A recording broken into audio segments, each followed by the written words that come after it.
Driving. Companions after companions have been launched to try and stop it, but for the first time, it could soon be treated equal to drunk driving by police. Yeah, like a breathalyzer test, a new bill from the state that started hands-free driving could give police the power to use what is called a Textalyzer. And reporter Brian Abel joining us now to tell us more about this. And you spent the day with a distracted driving victim who's very much on board with this. Yes, very much so. They are saying it's about time distracted driving is treated like drunken driving. Take a look at this picture. This is what was left of Sean Dover's car after getting hit by a woman who plowed through a stop sign. When you see what his road to recovery looks like, the parallels to drunk driving victims are unmistakable. This was Sean Dover, still alive after a driver hit him at 70 miles per hour a year ago. Records say she sent and read 8 text messages before colliding with him at an Independence intersection. Hey. Hi. Hi. This is Sean today. 6 surgeries later, a feeding tube still attached, brain trauma damaging his ability to move. His partner Jenna Walker by his side the entire time. Distracted driving changed your life. Yes, it did. It has forever changed our lives. It will never be the same. No matter how much he recovers, this will always impact our lives. This hand. His body and mind is improving, but there are good and bad days. This is what Sean sees each morning, reminding him of the birth dates of his 10 kids. Jenna still remembers Sean leaving for work on the morning. Distracted driving changed everything. Came outside, talked to the kids for a bit, gave me a kiss and said, "I love you."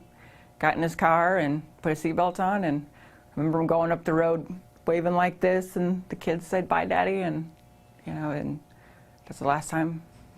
Sean nearly became another statistic of a frightening trend.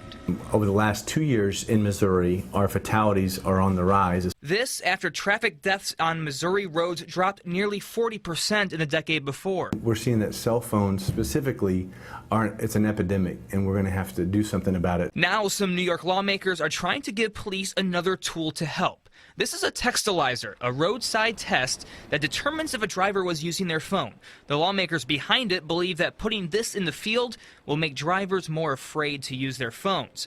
Jenna Walker says this could be an answer to a burning question she's had ever since the crash. What can we do to change this? Is there any technology out there, any laws, regulations, or anything we can put in place to make this possible, to where we can stop this, we can get a handle on it, because it's getting out of control. Bad. I will always be here. You know, I know you know. Now that New York bill has a long way to go before it becomes law. Those opposed, they are raising a lot of questions on privacy and warrants. The company behind it, Cellubrite, they've been rumored to be the company behind hacking the San Bernardino cell phone. Now, those in favor of the bill, they say it's the same implied consent legal argument as a breathalyzer test. Justin? And those who are in favor of the bill doing something here locally now to promote this idea. Yeah, that's correct. This topic, it's also spurring a whole campaign by Country Hill Motors. Check it out.